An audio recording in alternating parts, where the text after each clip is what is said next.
We'll be talking about digital skills. So we've been spending the afternoon, really talking about connectivity, but of course there are other pieces to that, which a lot of people have brought up in the discussions. And digital skills is a key piece of the puzzle, and a key piece of making things like ACP work well. So we have a great panel today. We have 4 great panelists. I'll let you all introduce yourself, and if you can share about your background and a little bit about your organization's role in digital skills. And we'll start with you, Caroline Treschitta. Yeah. Perfect. Hi, everyone. I'm Caroline Treschitta. I'm a policy analyst on the government affairs team at National Skills Coalition. We are a workforce development, policy, advocacy, and research organization, and we come at digital skills through a policy campaign, actually, called Digital Equity at Work. You might have heard I'm sure you've heard the kind of metaphor of the 3-legged footstool for digital equity, which is access to broadband for one leg of the footstool, access to hardware like devices, computers, etc. on the second leg, and then the third leg being digital skills. And because we're workforce development, we break down digital skills a little bit more into foundational digital skills, so making sure everyone knows how to turn on their computer and how to find a job. We also break it down into making sure that folks have access to kind of lifelong upskilling, so we don't want to just get folks in an entry-level position with digital skills. We want to make sure that they have access to upskill throughout their careers, and that those careers are really high quality. And then finally, we look at it through reskilling. So when there are major labor market shifts, like most recently with the pandemic, we saw a lot of retail and hospitality jobs. A lot of workers lost their jobs, disproportionately workers without a college degree. We want to make sure that folks have access to digital skills so that they can retrain for in-demand jobs. And we know that this is important for workers. For example, in Indiana, we know that with just one digital skill, you are able to make 23% more than if you have no digital skills, which is roughly $8,000 to $9,000 a year. That's just Indiana. It's really reflected across the country. And we also know that this is really important for employers. We recently led a corporate sign-on around those principles that I just outlined, reskilling, upskilling, and foundational skills. And we had 70 corporate sponsors, everyone from Microsoft, IBM, Tyson's Foods, across industries, even smaller kind of manufacturing and energy businesses. So that's from a professional level. On a personal level, digital skills come into my life because my parents are a little bit older. They're 65. My dad just got his first iPhone, so I've been doing a lot of teaching him over phone. Great. Thanks for telling us about the National Skills Coalition work. And let's see how it happens on the ground with Chrissie Powell from Byte. Awesome. Thanks, Yvette. Good afternoon. I am Chrissie Powell. I'm the Chief Growth Officer for Byte. That's BYTE. We are a tech inclusion nonprofit. We have been serving Washington, D.C. for 26 years now, which is really exciting.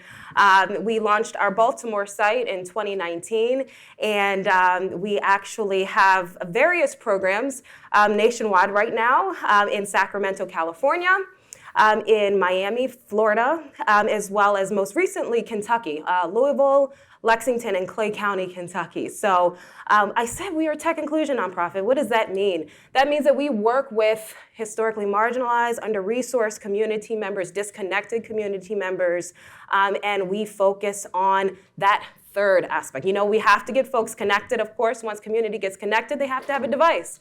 Once they have a device, they have to have the digital skills to be able to adopt those devices, those internet access, and to be able to use it. You mentioned, from the foundations of how to power on a computer, how to use a mouse, how to get on the internet. What is the World Wide Web? How to safely navigate it, telemedicine, online banking, accessing devices, accessing affordable internet, as well as like managing files and email etiquette, how to attach a file to an email. So we start at the 101. We work with community members where they are, quite frankly. And in a city like DC, there are tens and thousands of community members who simply do not know how to power on a computer. We're like, what? Yes, it's true. I have seen it firsthand in every city that we're in and that we've had presence and programs in. And we started those basics, computer foundations, which is a 24 hours actually of instruction for computer foundations. We have found in the 26 years that those 24 hours are necessary for an adult learner new to the digital world. That time is necessary to not only gain the skills, but the confidence to successfully navigate the digital world. We know fear is a huge, huge factor in many of our communities. So that is, when I say not just the skills, but the confidence, that's really breaking down those fears and those barriers, those mental and psychological and emotional, quite frankly, barriers as it pertains to accessing the digital world. So we started Computer Foundations, move into Foundations 2 for those who want to take it to a more professional level, utilizing Microsoft Office. And then we have two pathways. We have our IT pathway and our administrative pathway, one being Microsoft Office Specialist certs and another being CompTIA IT Fundamentals and A+ certs, career readiness, job placement supports. While we do workforce development, the heart and soul of Byte Back is digital literacy skills training. Because while we have many community members who have those skills to go into certs, to go into jobs, quite frankly, the truth is, as a community, under-resourced community members, as a majority, we're simply not there yet. We are simply at the very basics of filling the gap of foundational digital literacy skills training. So that is our heart and soul. We do that through Computer Foundations and through our 360 Digital Navigators program, which we train pretty much direct service workers, case workers, librarians, community outreach specialists. We're training them as digital navigators, equipping them with the skills, adult learning theory, adult learning science. We're equipping them with the skills, resources, and tools to go out into the community and support other community members with low to no digital skills. So they're going to senior centers, community centers, various churches and other faith-based centers throughout the community to support community members with digital tasks and getting connected. So we're so excited about our 360 Digital Navigators program that was launched in Miami and Sacramento earlier this year.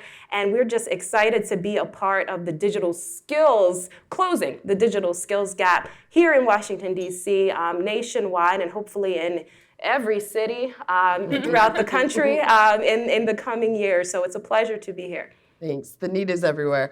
Then we have Graham Jackson from Human IT. Hi there. Well, thank you all for having me today. It's a pleasure to be here with these panelists and everyone here. So I work for Human IT. My background is in marketing communications. The way that feeds into what Human IT does as a national digital equity nonprofit is I really help connect our organization to the individuals that we serve across the country. There are many different communities that we serve across the country. They all have different needs and different journeys as it relates to digital navigation and learning digital skills. So connecting those communities and the people in those communities to the resources that we provide and the skills training that we provide and the access to things like the Affordable Connectivity Program is a really big part of the work that I do.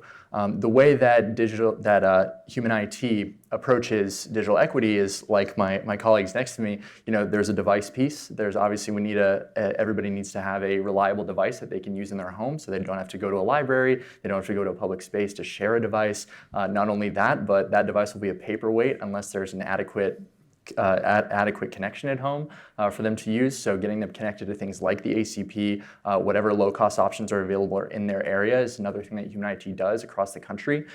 Beyond that, digital skills training, like my colleagues next to me as well.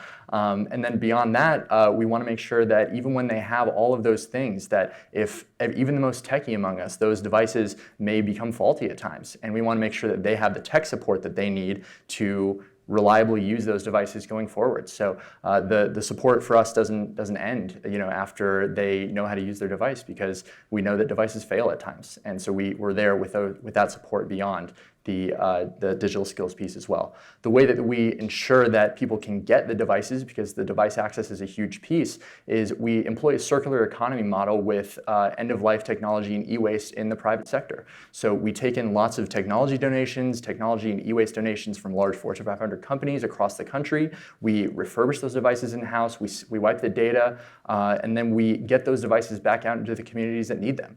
There's lots of devices and lots of refreshes happening in many many offices around the country, especially during COVID. And that was something that we were really poised and ready for to capitalize on and provide that technology to folks who really needed it. So that's Human IT's background. All right, and last but not least, we have Gina Birch from Ashbury Senior Computer Community Center, or ASC3. Hi, Gina. Hey, Yvette, that's exactly right. Good afternoon, everybody. Thank you for having me. I am Gina Birch, the program manager for the Ashbury Senior Computer Community Center, as Yvette said.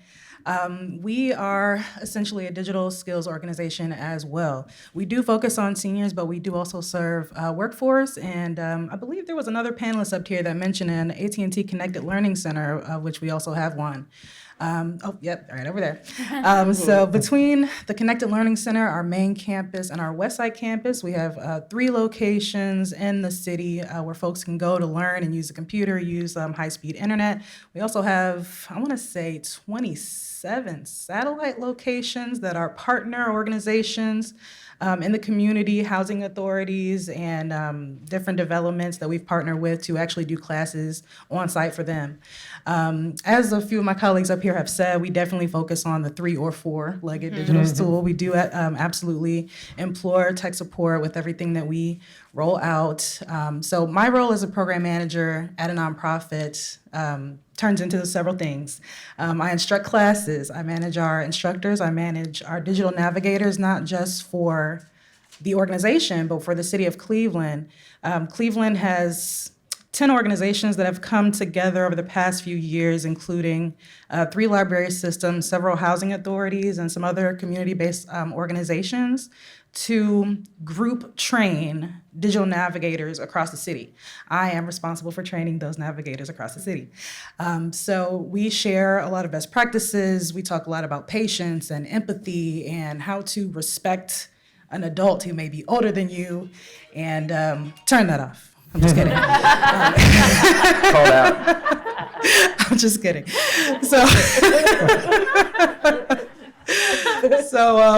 It's been great because, I mean, the DNs is a newer concept. I mean, this is all kind of the pandemic, not that there was much good about it, but if it could have happened at a good time, this was kind of the best time for it to happen. As NDIA and all of its affiliates are kind of already prepared to push this through the pipeline, through these community-based organizations, and planting these people that have these universally shared ideas about how to approach training and how to approach skilling and adult learning and things of that nature. So I think our DN working group with NDIA started out with less than 20 people, and now we're, I'm sure, over 70.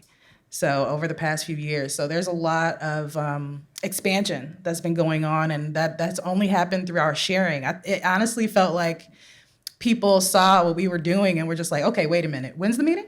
Like I need to share that with my group. I need to, get some ideas to put together a training. There was a lot of shared training. I've got slide decks from other cities across the country, and they have mine where we're just kind of really working together as a community. And for Cleveland, that's super important because we've been really down on the list as far as how poorly connected we've been for a major city. And the ACP has allowed us to change that drastically.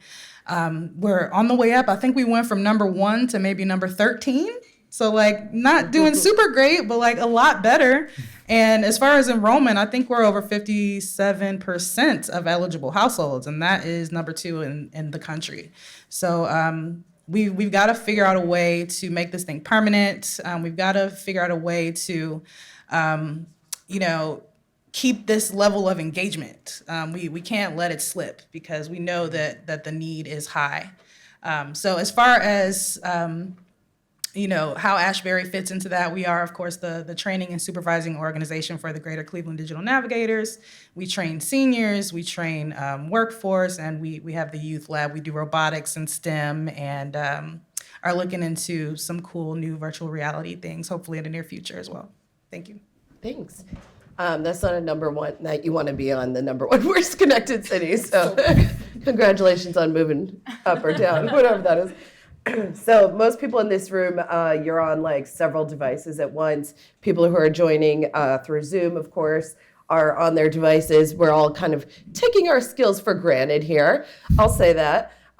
So what do you all think people like lawmakers, we're sitting in DC, right? Philanthropy, big tech companies, what do those folks need to know about digital skills needs?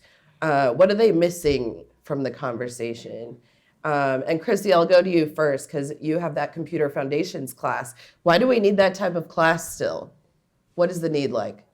Wait, the need is great, right? The need is great, and as we're talking to policymakers and funders, the philanthropic community, ISPs, particularly the philanthropic community, and even on a federal level, when we're talking funding, we know for us to do our work, direct service workers, it takes funding, it takes resources. And for so long, even with Byte back, for so long, most of our funding has been workforce development funding, meaning that they are requiring some sort of industry recognized certification and job placement. That is the only way you will get the funding from them.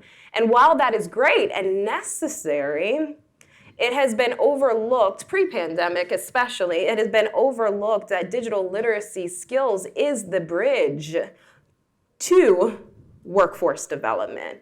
Digital literacy skills is that bridge to healthcare. Digital literacy skills is the bridge to education, particularly adult basic education. And of course, the bridge to workforce, to jobs.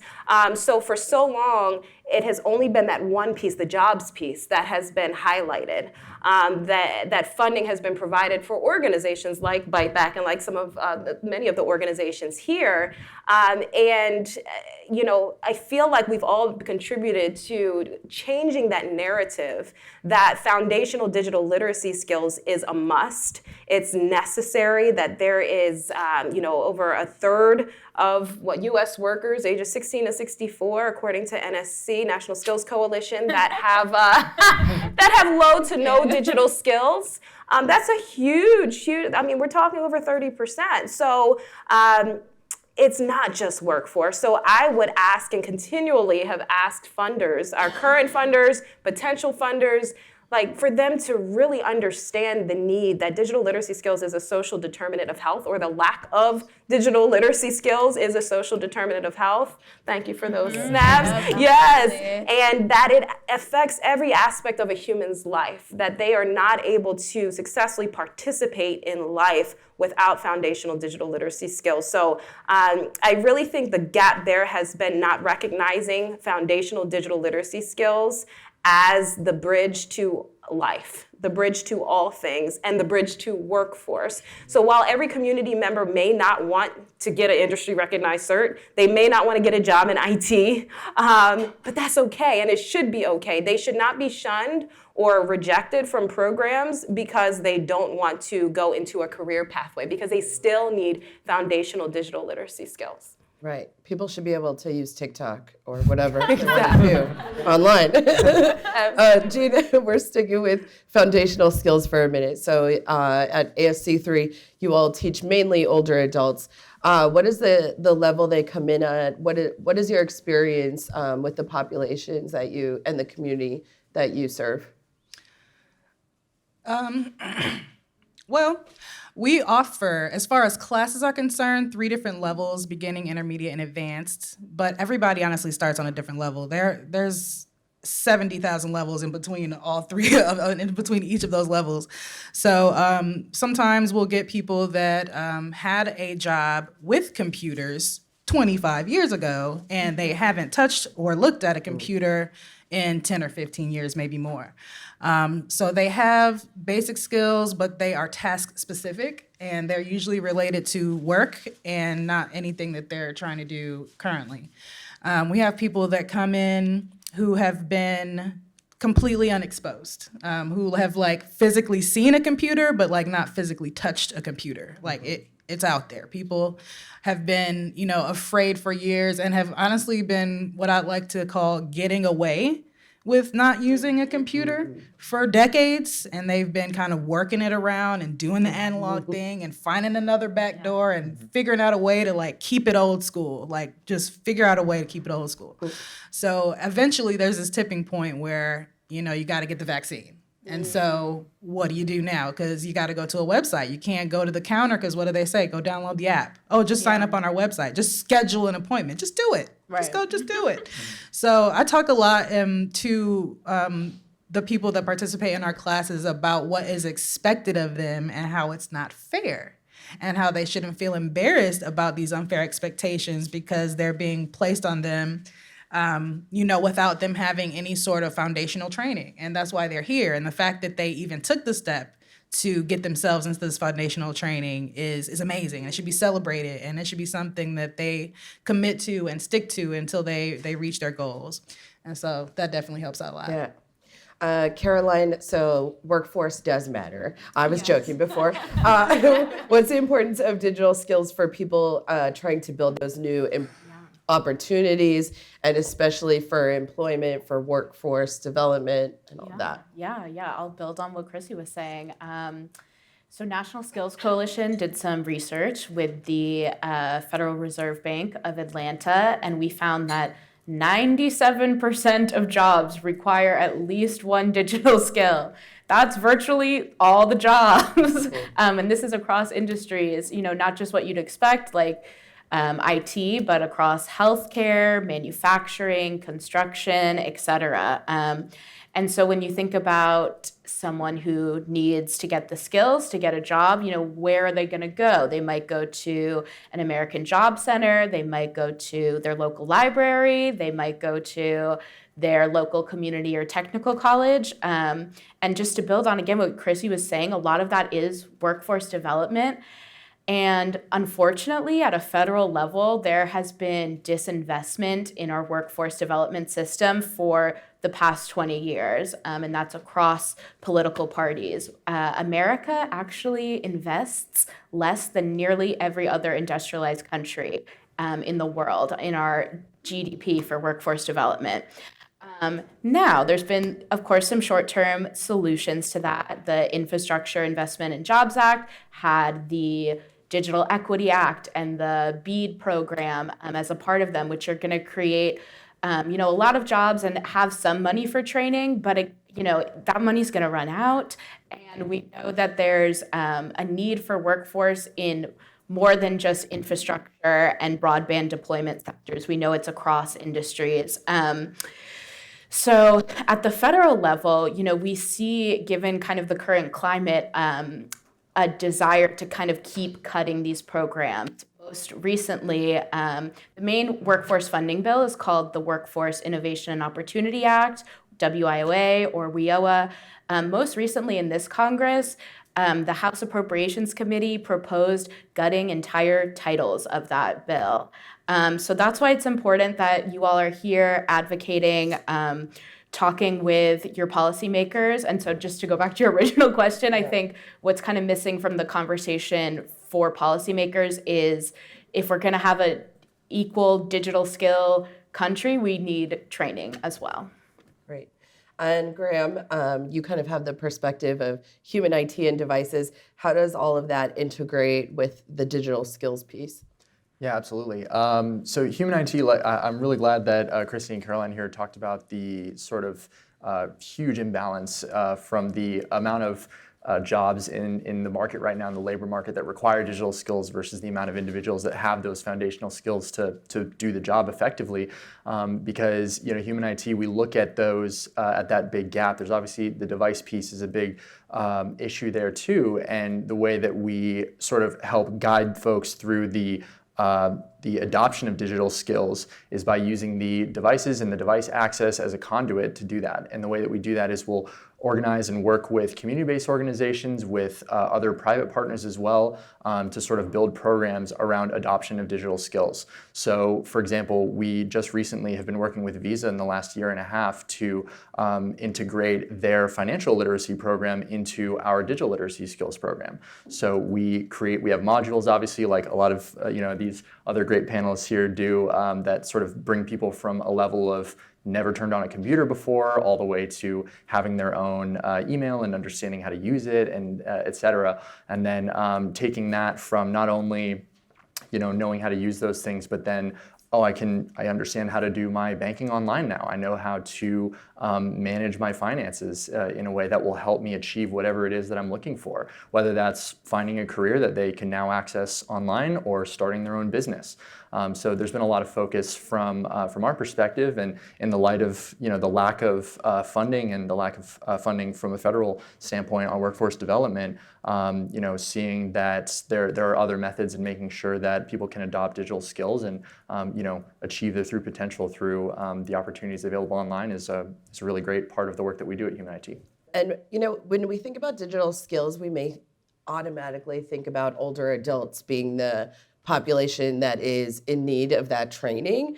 But I want to kind of dig into other populations and why we need to see this as an inclusivity issue and what other populations really need and what older adults need as well. So Caroline, can we start with you? Who's getting left behind here? Where do we need to see more resources? Yeah, we can start with me. I'll keep going with some of our data points. So you're right, it kind of is a common misconception that it's only older adults that need digital skills training. We analyzed some PIAC data, and we found that younger people need digital skills training too. We are not just gonna kind of age out of this problem. I think it is fully 1 in 3 young folks who do not have foundational digital skills. And for our youth population, what we often see is what we call fragmented knowledge, where they might know how to film a TikTok or scroll Instagram, but they don't quite know how to use those digital skills to get into a career pathway. I think when we're also talking about who's getting left behind, we would be missing a huge part of the conversation if we didn't talk about racial equity gaps. It's no surprise that in workforce development, we have unequal results, both in terms of access and completion rates for people of color. And that's also reflected in digital skills too.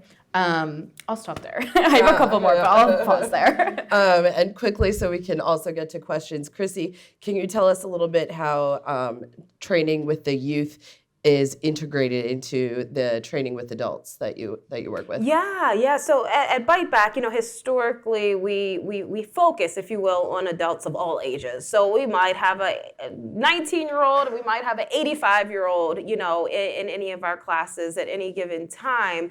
However, we do have intergenerational programs. We find that it is so important that community-to-community approach to closing the digital skills gap has been very successful for us, particularly when we're partnering with organizations like Urban Alliance, for instance, where we are actually training high school age youth as digital navigators, for instance. We're training them in IT fundamentals, training them as digital navigators, and really partnering with the local, and here in DC, various wards, various senior centers, where the digital navigators are actually, I say senior centers, I know our aging adults do not like the word seniors, but they're still called senior centers. So our older adults really needing those supports, really teaching the young people, our young people, not only to be digital navigators, but to your point, Gina, how to work with an older adult. Having that patience, it's very different working with an older adult than it is working with someone, in their 40s, for instance, or in their 30s. So really emphasizing that sense of community and instilling that sense of community in our young adults as well, and how important it is for them to be able to go out into the community to build their resume, for one. It's a great resume builder for them to build their young adults' confidence, to build their really presence in community and doing community work, and really getting it. They get an exchange from the older adults as well, because the older adults have so much knowledge and and life wisdom, that it's really an exchange of support. So we find the intergen programs, we have programs where we have trained caregivers in digital literacy, so grandparents and parents in digital literacy, while simultaneously we have classes that are more geared towards the youth age, kind of more like fun digital literacy skills training. So having trainings where both generations or various generations can participate in digital literacy skills training simultaneously is really a great builder of family as well, and building up that sense of learning together. Great. And Graham, can you tell us a little bit about the work with AI and high school students? Yeah, absolutely. When we talk about digital skills, I know that our minds mostly immediately go to how to use the computer, how to turn it on, how to send emails, et cetera. But so Human IT has really looked at what we see as being the next big gap in digital skills knowledge and understanding. And for us, that's the use of artificial intelligence tools. So, for example, as it relates to young people, there are a lot of young people, high school students that do have a relatively good in comparison level of digital skills to the other folks that we serve. So the way that my team and I look at reaching those individuals, those young people, grades 6 to 12, is we wanted to create an experience that would help expose them to the availability and the use of artificial intelligence tools.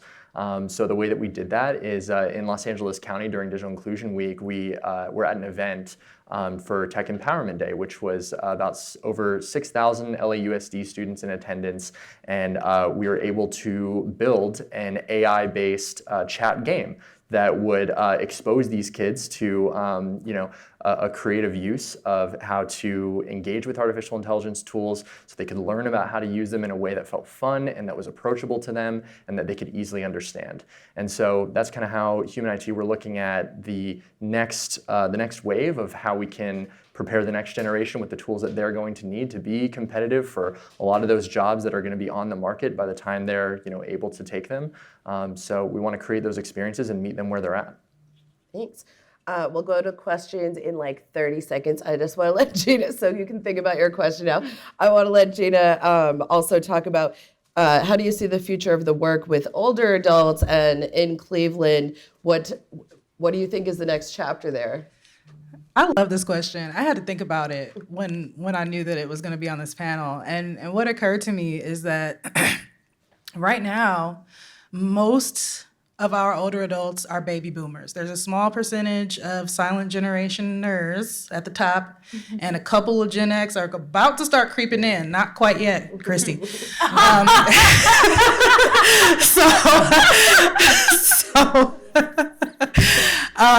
What's going to happen inevitably is that the seniors are not going to get younger, but like they're going to be different people from a different time that are now seniors. So the way that we connect with them is going to have to change a little bit. So I mean, I've been to a few seminars and read a few things about like generational communication, and Gen X and baby boomers are not the same, let me tell you. They have different attitudes, they have different perspectives, they have different experiences, and when it's time for Gen X to adapt to AI in a few years, that's where we're going to come in and try and help them make that transition in a way that is palatable for them. Sounds like we need some funding for that work. Amen. All right, we'll go to questions. I don't know if there's some online, but anyone in the audience? We have an online question, a couple of questions about who's training the digital navigators. What does that process look like? Is there certification? Yeah, go ahead, Gina. Sure. So I'm training digital navigators. For Cleveland, like I said, we train multiple of our organizations train together. There's about 10 orgs. We do have them get North Star certification. So I know Literacy Minnesota was up here and they had mentioned North Star, and they have probably close 20-ish certifications, maybe a little more than that, 15? Okay. So we require RDNs to do the Windows certification, the basic computer skills, internet safety, email, and Google Docs.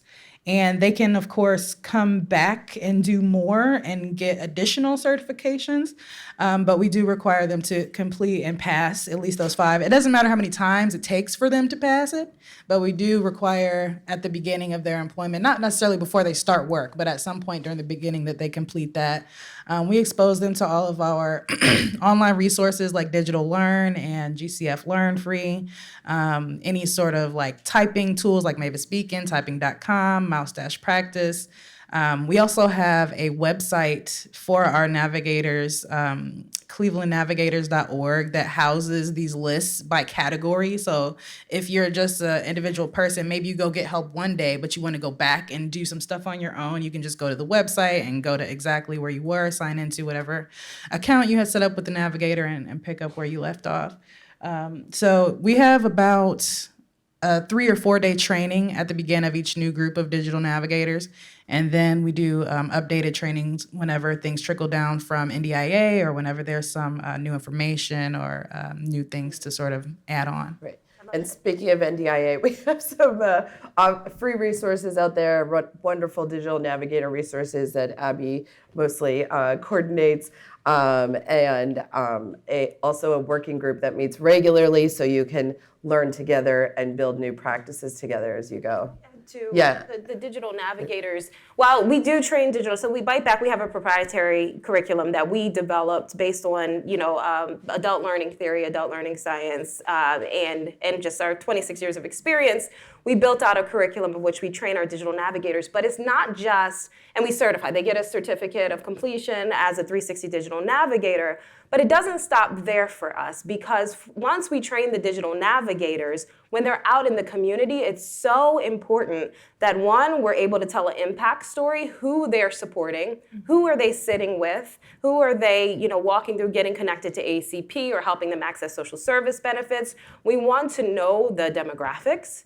We also want to know that the community members they're supporting are satisfied with the help they're receiving from their digital navigator. There's an accountability factor there.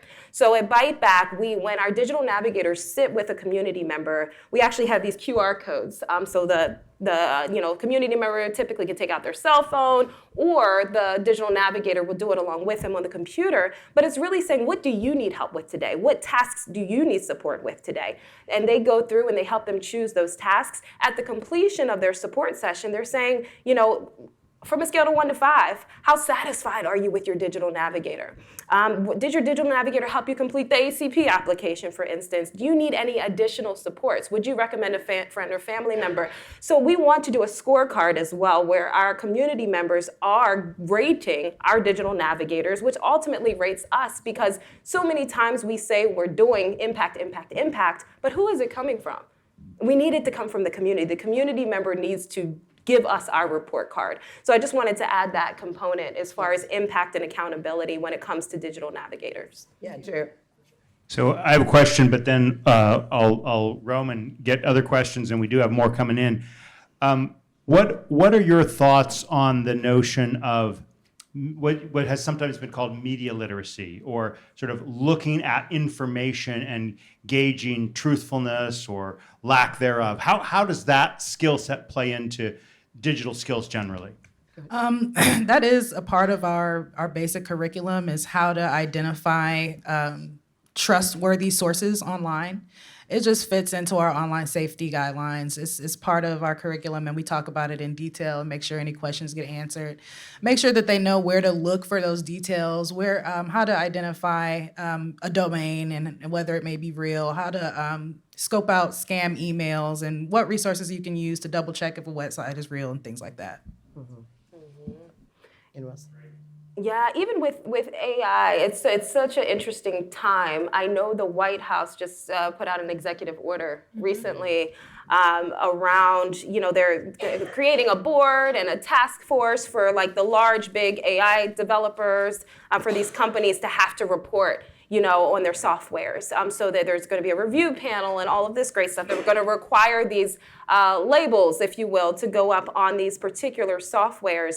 And I bring this up because I feel like it's important when we're talking the type of information that our community members are receiving and being aware of that. But we have to keep in mind that these developers typically of this AI software do not look like our disconnected community members. They don't come from a similar experience in many cases of our disconnected community members. The history and the data that is being utilized in these AI software is not the history of our community members that are disconnected.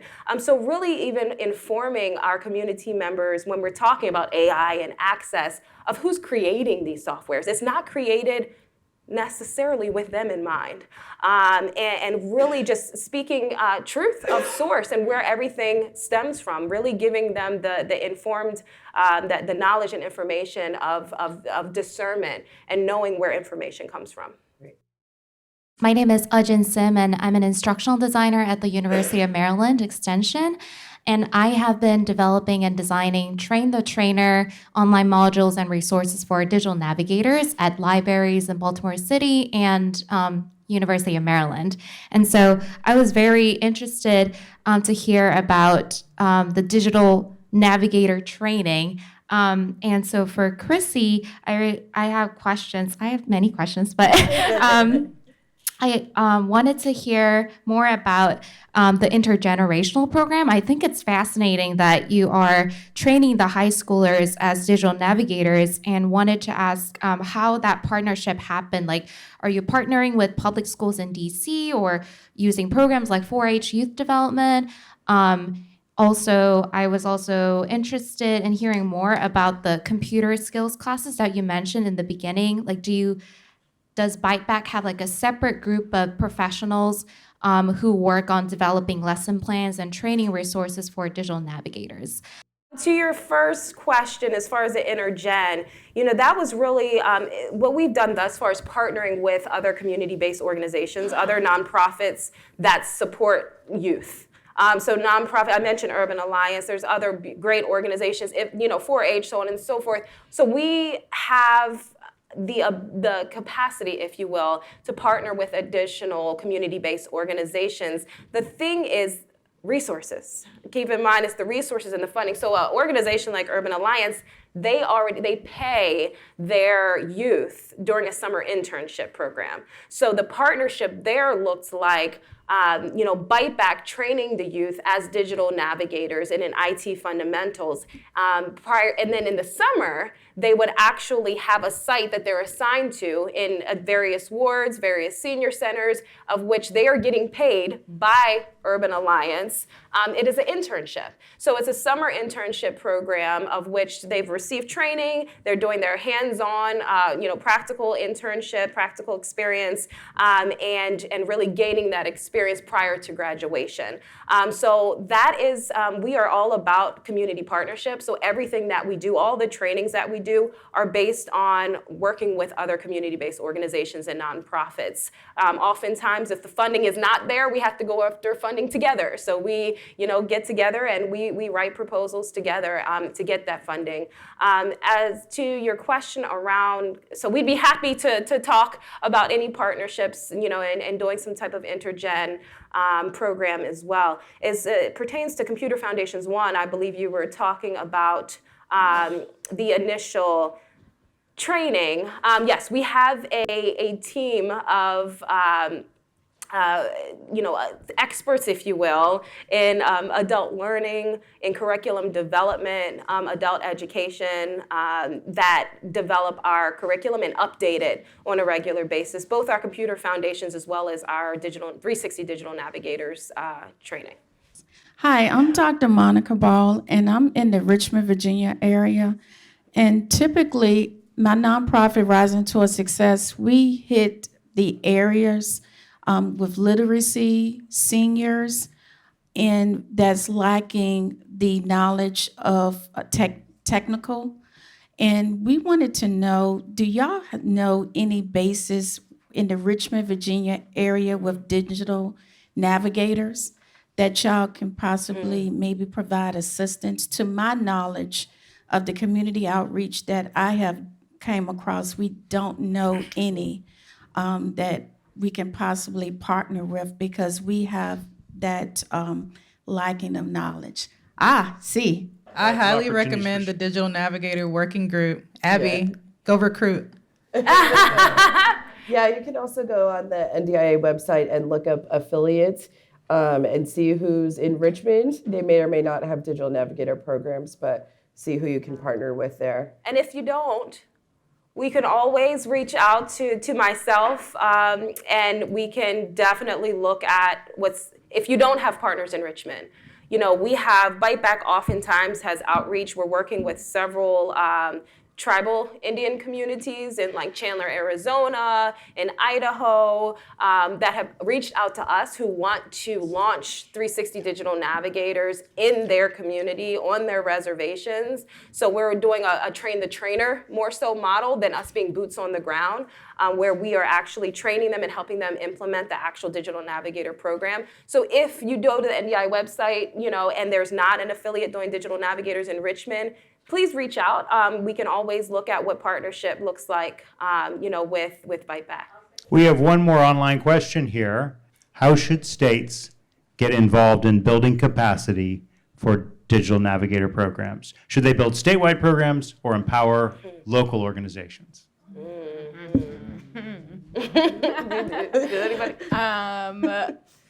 Great question, Jason. I hate to give a politician's answer, but there's really power in both. At a local level, you are really going to be able to connect with the local needs of the community. Across the state, things are going to look different between a rural and an urban area. And to get involved, there's probably folks who are writing up your Digital Equity Act plan there, depending on what state you're in. You might have a state broadband office. That's a great way to get involved. National Skills Coalition, we also work across 20 states in our Skills Span network, so you can check if your state is one of them. And we are always doing work around digital equity, digital skills, and workforce development generally too. So those are some resources you might want to check And out. as we discussed earlier with digital navigators, it is really important that they are coming from the communities that they serve. So, if it's anyone around the state serving anyone else, you can kind of lose that that trust and that community base. Yeah. For sure. In a state like Maryland, where we have a governor like Wes Moore, who is Maryland's the first state to initiate the year of service for youth who graduate, that 1 year after graduation, where the state is actually pouring dollars and funding into that year of service. That, for me, is an opportunity to employ them as digital navigators. So if states have a focus and a priority on digital equity, like the state of Maryland, that is, I feel like, an opportunity to work to advocate to get a year of service and to potentially do that with a digital navigator program where the youth from the state are paid for that year as digital navigators. Love that. We're out of time. Thank you. And I'm sure anyone would be happy to talk after if you have more questions. Awesome. Thank you all. Thank you.